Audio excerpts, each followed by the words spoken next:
का क्वेश्चन आप सभी से पूछा गया है और यहाँ पे लगभग 25 क्वेश्चन है। आपको सारे क्वेश्चन के आंसर करने हैं। जिस क्वेश्चन में डाउट हो कमेंट में शेयर कर सकते हो। एंड मोस्ट इंपॉर्टेंट सेशन होने वाला है एग्जाम के पॉइंट ऑफ व्यू से, तो डिस्कस करते हैं। अब देखो यहाँ पे होता है क्या है, यदि एक दर्पण को एमएन रेखा पर रखा जाए, ये आपका दर्पण है और ये कुछ मतलब अच्छा लिखे हुए हैं आपके, ठीक है। तो इनको दर्पण पे रखा जाए तो प्रश्न आकृति का सही प्रतिबिंब क्या होगा। सिंपल सी बात बता देते हैं, कुछ भी नहीं करना होता है। देखो आपका दर्पण हो या फिर आपका मिरर हो, दर्पण में जस्ट नीचे की ओर कन्वर्ट हो जाता है, मतलब बदल जाता है। लेकिन यहाँ पे तो दर्पण सामने रख ही दिया है ना, तो उसके जस्ट अपोजिट आपको इनको बदल देने होते हैं। एक बात और भी है, आप सभी के साथ में बता देता हूँ, अक्षरों का आपको खास करके ध्यान रखना होता है। जैसे ए होता है आपका, ए हमेशा इसी तरह से रहता है, कभी अपोजिट होता ही नहीं। लेकिन बी है आपका तो बी इस तरह से बन जाएगा। सी आपका ऐसे है तो सी आपका ऐसे बन जाता है। डी आपका ऐसे है तो डी आपका ऐसे बन जाता है। जब इसे आप अपोजिट करते हैं, अपोजिट देखना होता है। किसी भी ऑफलाइन एग्जाम में बैठो और आप पेपर में लिखो, आप पेपर में अपना नाम लिखते हो राम, आप पेपर में अपना नाम लिखते हो राम, उल्टा करके देखोगे तो आपका राम का अपोजिट देखने को मिल जाएगा। लेकिन हमेशा आप ऑफलाइन एग्जाम तो देते नहीं हो, ठीक है। अब इसी का आपको अपोजिट देखना है। आपके ऑफलाइन पेपर दे रहे हो तो इसका अपोजिट देखोगे तो आपको पेपर में पीछे दिखाई दे जाएगा, लेकिन उससे आपको मतलब ही नहीं है। इसका अपोजिट क्या होगा, बी उठ के पहला नंबर तो इधर आ जाएगा। और मैंने आपको बताया कि बी यहाँ पे चेंज हो जाता है, तो ये वाला बी चेंज हो जाता है तो बी इस तरह का हो जाएगा। और के जो इधर दे रखा है वो इधर उठ के आ जाएगा, ठीक है। तो वो ऐसा कुछ हो जाएगा, ठीक है। के भी चेंज होता है, के भी चेंज होता है, सिंपल है। ये के ऐसे बनता है, लेकिन जब इसे हम अपोजिट करते हैं, बदलते हैं, डायरेक्शन को चेंज करते हैं, तो ये इस तरह से हो जाता है, ये इस तरह से हो जाता है। तो किस तरह से आपका आंसर होगा, आंसर आपका होगा कुछ इस तरह से। सो कौन सा ऑप्शन है आपका, बी और के ऐसा? तो देखो यहाँ पे ऑप्शन नंबर ए नहीं है, ऑप्शन नंबर बी बिल्कुल राइट है, ठीक है। यहाँ पे देखो सेम टू सेम वही बिल्कुल उठा के रख दिया, चेंज भी नहीं किया इन्होंने। और यहाँ पे तो लास्ट नंबर तो बिल्कुल ही गलत हो गया, तो इसका राइट आंसर आपका बी नंबर था। अगला क्वेश्चन बढ़ते हैं। यहाँ पे ब्लड रिलेशन का क्वेश्चन है, थोड़ा सा बस आपको सोचना होता है। अब इनको करने के लिए देखो बेसिक होते हैं, प्लस माइनस, आप ऊपर जा सकते हो पीडीओ में, लेकिन कभी कभी लॉजिक से भी क्वेश्चन को सॉल्व कर लेने होते हैं। क्वेश्चन इतने डिफिकल्ट नहीं आते। अब जैसे ये क्वेश्चन है आपका, इतना डिफिकल्ट है ही नहीं। अब कह रहा है ए बी और के की माता है, ए है जो बी और के की माता है, ठीक है। आपको यहाँ से पता चल गया कि बी और के की माता है। बी और के चाहे लड़का हो चाहे लड़की हो, कोई भी हो, मेल फीमेल जेंडर नहीं डिसाइड है यहाँ पे, लेकिन ए जो है अपना माता है। डी ए का पति है, लो डी इनका पति हो गया, डी पति हो गया, मतलब डी पति हुआ तो ये आपका ए तो माता थी ही, तो बी और के का पिता मतलब कौन हुआ बताओ, डी हुआ ना। चीज़ें क्लियर हो गई, इतना आपको आई थिंक समझ में आ गया होगा कि बी और के की माता जो हैं वो ए हैं और इनके पिता जो हैं वो डी हैं। चलो आगे बढ़ते हैं। ई है जो डी के भाई का लड़का है। अब देखो डी के भाई, अब मान लो डी के भाई, मान लो जैसे आप हो, ठीक है। और यहाँ पे बोला गया है कि डी ई जो है डी के भाई का लड़का है। तो ए डी का जो भाई है, डी के जो भाई हैं उनका लड़का कौन है, ई, ठीक है। तो ए का ई से क्या संबंध है। अब मान लो जो भैया हैं डी के, उनका जो लड़का है उससे पूछ दिया है इनकी जो पत्नी है उससे क्या संबंध है। तो इसकी वो सिंपल है, चाची लगेंगी। क्या लगेंगी, चाची लगेंगी, आंटी लगेंगी। कोई ऑप्शन है, हाँ सी नंबर हो जाएगा आपका राइट आंसर। दिक्कत, सास का कोई सवाल नहीं था, भाभी का कोई सवाल नहीं था, बहन का कोई सवाल नहीं था, सिंपल सा क्वेश्चन था, लॉजिक से आपने कर लिया। आगे बढ़ते हैं। एक लैंग्वेज में आपको रोप, ये 3 4 5 6 को रोप लिखा जाता है, 1 5 5 2 6 को एप्पल लिखा जाता है, देन एक कोड बोल दिया। ये क्वेश्चन काफ़ी इजी होते हैं। सेम टू सेम ऐसे क्वेश्चन में देखने के बाद आपको पता चलेगा कि आपसे पूछा गया है कि 5 4 6 1 3 को क्या लिखा जाएगा। तो सिंपल देखो, आप 5 4 यहाँ पे मिल रहा है, सारे के सारे आपको मिल रहे हैं। तो 5 का मतलब क्या हो जाएगा, यहाँ से हम 5 की जगह पे पी ले लेते हैं, और 4 की जगह पे हम कहाँ से लेंगे, 4 की जगह पे ओ को ले लेते हैं, पी ओ हो जाएगा। और 6 की जगह पे हम यहाँ से ई को ले लेते हैं, तो पी ओ ई। इतना इमेज कर लेते हैं, एग्जाम में अपन एग्जाम में तो करेंगे ना तेजी से, तो ये नहीं होगा, ये नहीं होगा, ये नहीं होगा। ऑप्शन नंबर सी बिल्कुल राइट हो जाएगा, पी ओ ई बिल्कुल राइट हो जाएगा। आप एग्जाम में क्लिक करोगे, नेक्स्ट क्वेश्चन पे फटाक से पहुँच जाओगे। इन अ सर्टन कोड गिव को आप ये लिखते हैं, सिंपल। अब देखा कि गिव को देखो उन्हीं अक्षर में से GIVE यहाँ पे कुछ कन्वर्ट किया गया है, वैसे ही और रूप में लिखा जाता है, और ओवर को उसी में लिखा जाता है। तो कोड भाषा में डिस्क को कैसे लिखेंगे ये आपसे पूछ दिया है, कोई दिक्कत नहीं है। GIVE को कैसे लिखा है इन्होंने, जी को यहाँ पे पीछे ले आए हैं, जी को पीछे ले आए तो डी आ जाएगा सबसे पीछे, ठीक। आगे आई कहाँ पे आपका चला गया है, आई आ गया इधर से तीसरे नंबर पे, ओके। आई इधर से दूसरा आगे आ गया है, आप इधर पहले देख लो, ग्यू है, ग्यू, जी जस्ट पीछे आ गया, ये वाला ई उससे एक स्टेप आगे, आई जहाँ पे था वहीं पे है, और वी को एक मतलब सबसे आगे ले आए हैं, कोई बात नहीं। चलो अब आपको यहाँ पे इसी के अकॉर्डिंग यहाँ पे करके दिखा देते हैं, इसी के अकॉर्डिंग यहाँ पे करके दिखा देते हैं। अगर आप ये भी देखना चाहो तो देख सकते हो, सेम टू सेम ऊपर वाले के बेसिस पे यहाँ पे फॉलो किया है। तो पहले तो डी हम पीछे ले आएंगे, पहले तो हम डी सबसे पीछे ले आएंगे। देखो यहाँ पे डी सबसे जी को पीछे लाए थे, हम डी को पीछे लाएंगे। तो भाई बी हो सकता है और डी हो सकता है, और ये सी नहीं होगा, और यहाँ पे ए भी नहीं होगा। चीज़ें क्लियर हैं? आगे बढ़ते हैं, 80 नंबर हम क्वेश्चन कर रहे हैं, आगे देखते हैं चल के। इन्होंने क्या किया था, ई जो लास्ट वाला था उसको एक स्टेप आगे लाए थे। तो यहाँ पे यस जो के लास्ट वाला था उसे एक स्टेप हम आगे लाएंगे, डी के बाद के आएगा। किस ऑप्शन में है डी के बाद के? 80 पे किस ऑप्शन में है डी के बाद के? ठीक है ना। तो देखते ही देखते आपने इसका आंसर कर लिया। क्या होगा इसका आंसर? ऑप्शन नंबर डी इसका राइट हो जाएगा।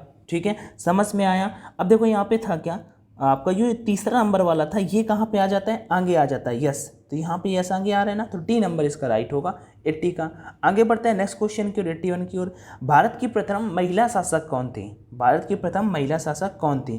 तो भाई 1936 में बनी, भारत की 1936 में नहीं, 1236 में बनी। कौन? 1236 में बनी। 1236 में कौन बनी? रजिया सुल्तान। रजिया सुल्तान किसकी बेटी थी? इल्तुतमिश की। इल्तुतमिश ने कौन सी प्रणाली चलाई? इक्ता प्रणाली चलाई। और इसने कुतुबुद्दीन ऐबक ने जो कुतुब मीनार बनाने का स्टार्ट काम शुरू किया था उसे पूरा किया।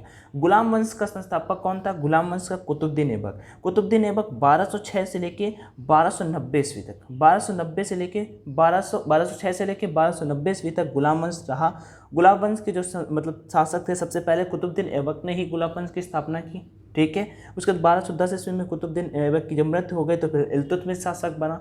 इल्तुतमिश के बाद उसकी बेटी जो थी रजिया सुल्तान, वो बनी 1236 में। 1236 में, समझ में आया? तो यहाँ पे 1236 में, अच्छा इनकी बेटी जो थी उन्होंने शादी कर दी थी भटिंडा के सूबेदार अल्तुनिया से, खुद के फ़ायदे के लिए। उसके बाद गुलाम वंश में और भी शासक आए, बैराम शाह, मसूद शाह, नसीरुद्दीन शाह। नसीरुद्दीन शाह के बाद एक मोस्ट इंपॉर्टेंट आता है बलबन। बलबन का वहाँ पे एग्जाम में आपसे पूछा जा सकता है कि लव एवं रक्त की नीति किसने अपनाई? लव एवं रक्त की नीति किसने अपनाई? तो बलबन ने अपनाई। अब जैसे ही आपका गुलाम वंश खत्म होता है, आपका खिलजी वंश शुरू हो जाता है। खिलजी वंश जो होता है वो 1291 से लेके 1320 तक होता है आपका खिलजी वंश। 1291 से लेके 1320 तक आपका खिलजी वंश होता है, जो मोस्ट इंपॉर्टेंट एग्जाम में मतलब पूछा जा सकता है।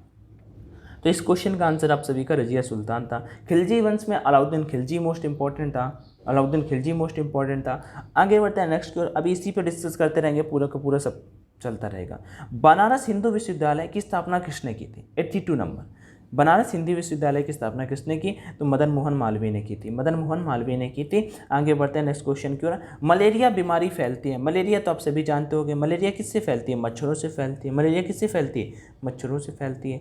ठीक है, मॉस्किटो से। 83 के बाद 84 नंबर की ओर पढ़ते हैं। प्रोटीन का मुख्य स्रोत कौन सा है? प्रोटीन। ठीक है, एक क्वेश्चन यहाँ पे आपसे पूछ लेता हूँ, चलो मैं ही बता देता हूँ, आप लिख लीजिएगा कि जो मतलब मानव में मतलब जो भोजन होता है उसका जो पाचन होता है वो कैसे होता है, किसके द्वारा होता है? तो ग्लाइकोजन के द्वारा। किसके द्वारा?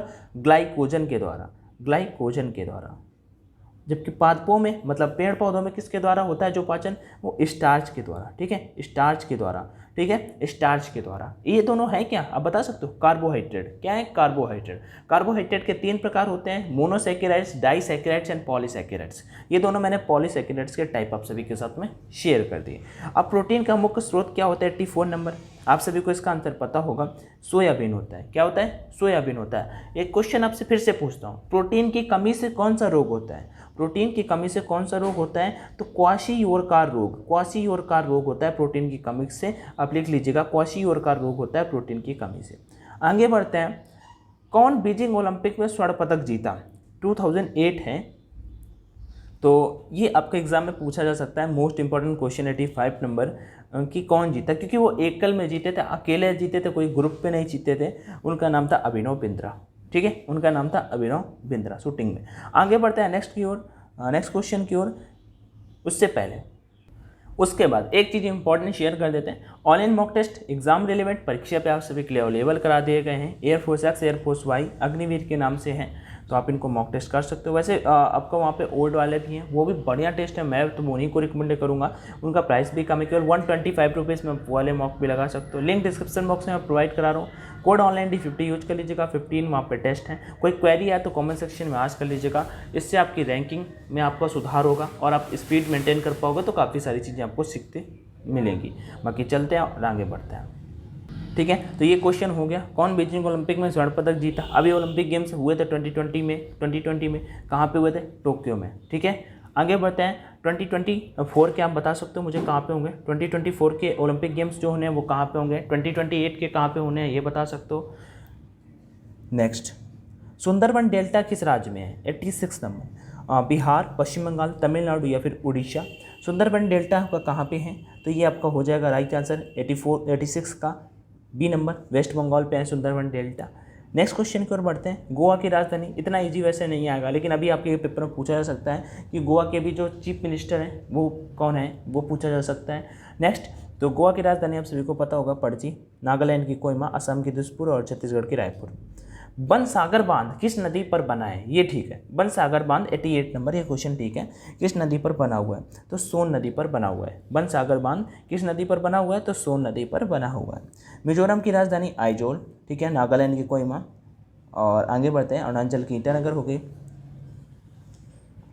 इंडियन नेशनल कांग्रेस के संस्थापक थे, इंडियन नेशनल कांग्रेस जो थी INC, उसके संस्थापक कौन थे, तो कुछ संस्थापक आपके थे एवो ह्यूम, संस्थापक थे एवो ह्यूम। उसकी अध्यक्षता जो पहले अध्यक्ष थे वो कौन थे, WC बनर्जी, ठीक है। कब हुई थी स्थापना, 1885 में, 1885 में हुई थी स्थापना। किसकी अध्यक्षता में हुई, एवो ह्यूम की। और कौन पहले अध्यक्ष थे, WC बनर्जी। प्रथम अंग्रेज अध्यक्ष कौन थे, जॉर्ज यूले। प्रथम अंग्रेज अध्यक्ष कौन थे, जॉर्ज यूले, ठीक। और कहाँ पे इसका हेडक्वार्टर था, मुंबई में, ठीक है। कहाँ पे इसका हेडक्वार्टर था, मुंबई में। आगे बढ़ते हैं नेक्स्ट क्वेश्चन की ओर, 91 नंबर की ओर। नृत्य शैली कुचिपुड़ी का उद्गम स्थान है, नृत्य शैली 91 कुचिपुड़ी। कुचिपुड़ी कहाँ का डांस, ये हमसे पूछा है, ठीक है। तो आप सभी को पता होगा 91 नंबर का आंसर कुचिपुड़ी केरल का है, कुचिपुड़ी केरल का है, ठीक है। शास्त्रीय नृत्य आपके 8 ही हैं, शास्त्रीय नृत्य आपके 8 ही हैं। आगे बढ़ते हैं, यहाँ पे गुजरात का आपका गरबा हो गया, और आंध्र प्रदेश का भरतनाट्यम केरल का ही होता है, ठीक है। मोहिनीअट्टम केरल का होता है। उड़ीसा का उड़ीसा करके उड़ीसी करके डांस होता है यहाँ का। कत्थक में कैंडिडेट कंफ्यूज हो जाते हैं, कत्थक आपका उत्तर प्रदेश का होता है, कत्थक आपका उत्तर प्रदेश का होता है, कथकली आपका केरल का होता है। भारत का उपराष्ट्रपति होता है, भारत का उपराष्ट्रपति आर्टिकल 63, ठीक है, आर्टिकल 63 भारत का उपराष्ट्रपति होता है। लोकसभा का पदेन अध्यक्ष नहीं, ये तो नहीं होता। राज्यसभा का पदेन अध्यक्ष होता है, ठीक है, राज्यसभा का अध्यक्ष होता है, वो भी पदेन होता है। तो 92 का राइट आंसर हो जाएगा आपका ऑप्शन नंबर बी, 92 का ऑप्शन नंबर बी। राज्यसभा का अध्यक्ष होता है, वो भी पदेन, तो इसका right answer option number B हो जाएगा, भारत का उपराष्ट्रपति। राज्यसभा के बारे में आप सभी को पता ही होगा, राज्यसभा का टाइम पीरियड कितना होता है, राज्यसभा का टाइम पीरियड 6 ईयर का होता है। आगे बढ़ते हैं, रेड क्रॉस दिवस आपको पता है, रेड क्रॉस के राष्ट्रपति होते हैं। रेड क्रॉस दिवस आपको पता है 8 मई को मनाया जाता है, ठीक है, 8 मई को। इनको 3 बार नोबेल पुरस्कार मिला है। संयुक्त राष्ट्र दिवस प्रतिवर्ष कब मनाया जाता है, संयुक्त राष्ट्र दिवस कब, यूनाइटेड नेशनल डे कब मनाया जाता है, ठीक है, 24 अक्टूबर 1945 को स्थापना हुई थी, एंटोनियो गुटेरेस हेड थे, ठीक है। पहले कौन थे, त्रिवेली। आगे बढ़ते हैं, 93 का राइट आंसर क्या हुआ, तो 24 अक्टूबर है कहीं पे, ये आप 1945 को भी याद रखिएगा, ठीक है। इसके 5 स्थायी देश हैं और 10 अस्थायी देश हैं। 5 स्थायी देश आप सभी को पता होंगे, मैंने आप सभी को again and again bar bar sessions में बताया। रशिया हो गया, चाइना हो गया, मान लो जिनके पास वीटो पावर प्राप्त है, ठीक है, फ्रांस हो गया, यूके हो गया, और रशिया, चाइना, फ्रांस, यूके और जर्मनी। एक देश मिसिंग है, चलो कोई बात नहीं, आप कमेंट कर दीजिएगा, इजी है, मैंने बहुत बार ये बताया। आगे बढ़ते हैं, निम्नलिखित में से किस देश और उसकी राजधानी की युक्ति सही नहीं है। ये क्वेश्चन बढ़िया है, ये मतलब एग्जाम वाले टाइप का क्वेश्चन है। ऐसे क्वेश्चन आते हैं जहाँ पे एक के साथ उनके 2-3 क्वेश्चन कवर हो जाए। बांग्लादेश की राजधानी ढाका है, बिल्कुल सही है। अफगानिस्तान की काबुल, क्या सही लग रहा है। कनाडा की ओटावा, बिल्कुल सही है। इटली की मिलान कहाँ पे है, इटली की मिलान थोड़ी राजधानी है, ये गलत हो गया। कनाडा की ओटावा सही है, अफगानिस्तान की काबुल सही है, बांग्लादेश की ढाका सही है, ठीक है। इटली की जो राजधानी वो बोलोगे भैया आप रोम है, ठीक है। अगर यहाँ पे करेंसी की अगर इनकी बात कर लेते हैं, इनकी करेंसी की बात कर लेते हैं, तो मान लो बांग्लादेश ढाका टका, ठीक है, यहाँ पे टका, उसके बाद अफगानिस्तान में अफगानी रुपया, कनाडा की ओटावा, कनाडियन डॉलर चलता है वहाँ पे, और इटली में आपका यूरो चलता है। इटली में आपका क्या चलता है? यूरो चलता है। नेक्स्ट, सिंधु घाटी के लोग निम्नलिखित में से बने कपड़े पहनते थे, कैसे कपड़े पहनते थे? 95 नंबर ये क्वेश्चन पूछा है, ठीक है। सिंधु घाटी की सभ्यता कब से कब तक चली आपको पता है? मैं आपको बताता हूँ, 2200 ईस्वी से लेकर 1750 ईस्वी तक, 2200 ईस्वी से लेकर 1750 ईस्वी तक सिंधु घाटी की सभ्यता थी, ठीक है। सिंधु घाटी हड़प्पा सभ्यता की खोज की गई सबसे पहले, ठीक है, हड़प्पा। और इसमें मतलब खोज किसने की? तो की दयाराम साहिनी ने, ठीक है। खोज किसने की? दयाराम साहिनी ने। कब की? 1921 ईस्वी में। कब की? 1921 ईस्वी में। कुछ ज़्यादा ही इधर नहीं आ गए हम, 1921 ईस्वी में अभी आ गए, मतलब बहुत मतलब नए पे आ गए, इतना 1921 वो पुरानी बात है, ठीक है। दयाराम साहिनी ने खोज की थी सबसे पहले, और ये मैंने कब से आपको बताया? 2200 से लेकर 1750। आगे बढ़ते हैं नेक्स्ट क्वेश्चन की ओर। दयाराम साहिनी ने की थी। मोहनजोदड़ो की खोज राखालदास बनर्जी ने की थी। आगे बढ़ते हैं नेक्स्ट क्वेश्चन की ओर। तो इसका राइट आंसर क्या होगा? 95 का सी हो जाएगा, सूत और ऊन। 96 नंबर की ओर बढ़ते हैं। यहाँ पे ग्रास कोर्ट पर कौन सा अंतर्राष्ट्रीय टेनिस टूर्नामेंट होता है? अब देखो यहाँ पे दो तो आपको अच्छे से याद कर लेने। 96 मतलब ये वाला अच्छा क्वेश्चन है कि ग्रास कोर्ट पर कौन सा अंतर्राष्ट्रीय टेनिस टूर्नामेंट होता है? ग्रास कोर्ट पर 96 नंबर। तो ग्रास कोर्ट पर तो आपका विम्बलडन खेला जाता है, ग्रास कोर्ट पर विम्बलडन खेला जाता है, जिसे आप विम्बलडन बोल सकते हो, ठीक है, विम्बलडन। आगे बढ़ते हैं। आपका यूएस ओपन और ऑस्ट्रेलियन ओपन जो खेले जाते हैं, यूएस ओपन और ऑस्ट्रेलियन ओपन जो आपके खेले जाते हैं, दोनों के दोनों हार्ड कोर्ट पर खेले जाते हैं। कहाँ पे खेले जाते हैं? हार्ड कोर्ट पर दोनों के दोनों खेले जाते हैं। विंबलडन और ऑस्ट्रेलियन ओपन कहाँ पे? हार्ड कोर्ट पे खेले जाते हैं, सॉरी, यूएस ओपन और ऑस्ट्रेलियन ओपन। आगे बात करते हैं विंबलडन और फ्रेंच ओपन। विंबलडन आपको बता दिया ग्रास कोर्ट पे, और फ्रेंच ओपन आपका पता है, फ्रेंच ओपन आपका खेला जाता है क्ले कोर्ट पे। कहाँ पे खेला जाता है? क्ले कोर्ट पे। तो फ्रेंच ओपन कहाँ पे खेला जाएगा? क्ले कोर्ट पे। और उसके बाद आपका ऑस्ट्रेलियन ओपन, यूएस ओपन आपके खेले जाएंगे कहाँ पे?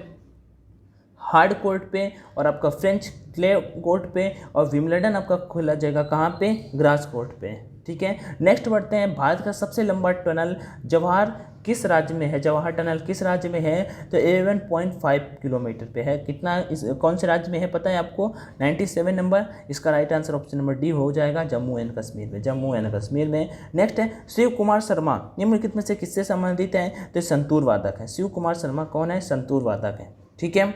आगे बढ़ते हैं नेक्स्ट क्वेश्चन की ओर। रोमू मजूमदार करके क्वेश्चन आपसे पूछा जाता है। हरिप्रसाद चौरसिया, पंडित हरिप्रसाद चौरसिया, रोमू मजूमदार आपके बांसुरी वादक हैं, ठीक है। नेक्स्ट क्वेश्चन की ओर। 99 यूएस के राज्य सचिव द्वारा 2014 के लिए दिया गया अंतर्राष्ट्रीय महिला वीरता पुरस्कार किसे कहते हैं? ये काफ़ी पुराना क्वेश्चन, अब करंट का क्वेश्चन 2022 का क्वेश्चन आपके पेपर में आएगा, वो भी अभी लास्ट का 6 मंथ। जैसे मैंने आपको बताया कि टेलीग्राम पे आपको बहुत सारी चीज़ें मिलती रहती हैं, ऑनलाइन एजुकेशन के नाम से टेलीग्राम चैनल है, जो भी नहीं जुड़ जाइएगा। तो आप मुझे बता सकते हो, यहाँ पर मैं आपसे करंट का क्वेश्चन ही पूछ देता हूँ, कि जो 2022 का सरस्वती अवार्ड है वो किसे मिला? 2021 का सरस्वती अवार्ड किसे मिला? आगे, business at the rate speed of thought के लेखक है। इसका आंसर मैं 99 का बता देता हूँ, बी होगा, लक्ष्मी को। Business at the rate speed of thought के लेखक है, बुक एक दी हुई है 100 नंबर, और इसके लेखक हमसे पूछ दिया है तो Bill Gates. Business at the rate speed of thought के लेखक हैं तो बिल गेट्स आप सभी जानते होंगे, बिल गेट्स। बाकी कोई क्वेरी आ रही हो, कोई डाउट आ रहा हो तो कमेंट में आज कर लीजिएगा। वीडियो कैसा लगा जरूर बताइएगा, वीडियो को दोस्तों के साथ में शेयर करिएगा, चैनल पर फर्स्ट टाइम विजिट करें तो सब्सक्राइब कर लीजिएगा। थैंक यू, जय Hind and all the best.